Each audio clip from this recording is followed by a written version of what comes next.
তো hello guys, welcome to my new blog. আজকে আমাদের 4 নম্বর দিন। তো আজকে রাতের মধ্যে আমরা বাড়ি ফিরে যাব। তো সেই জন্য আমরা সেই মুর্শিদাবাদ থেকে বের হয়ে চলে যাচ্ছিলাম বক্রেশ্বরের দিকে। তো এরকম সুন্দর আবহাওয়া দেখতে দেখতে চলে যাচ্ছি বক্রেশ্বর। তো রাস্তায় আমাদের বন্ধুগুলো এখানে নাচছিল, তো সবাই ভিডিও বানাচ্ছিল। তো তারপর সেই তিলপাড়া ব্যারেজটি চলে আসে এবং সেই ব্যারেজটি দেখি কাজ শেষ হয়ে গেছে। তো এখানে যে জায়গাগুলি ফাটল ধরেছিল সব ঠিক হয়ে গেছে, তোর পাশের জায়গাটিতে কাজ চলছে দেখলাম। তো রাস্তার পাশে এরকম একটা সুন্দর জঙ্গল দেখতে পেলাম।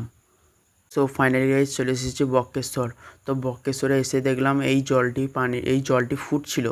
তো এই জলটিতে আমরা হাত দিয়েছিলাম, জলটি প্রচণ্ড গরম ছিল। তার পাশের আর একটি জলের বাঁধ ছিল, সেই জলের বাঁধটি 100 ডিগ্রি তাপমাত্রায় ফুটছিল। তো ওই জলটিতে সবাই চাল ফেলেছিল, তো এই চালটি ভাত হয়ে গেছে। তো সামনে দেখতেই পাচ্ছ জলটি কেমন টগমগ করে ফুটছে।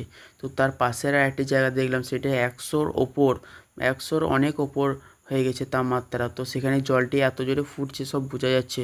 তো আমাদের গা হাত পা ওখানে গরম হয়ে যাচ্ছিলো। এরকম সুন্দর জঙ্গল দেখতে দেখতে চলে যাচ্ছি পাথর চাপড়ির দিকে।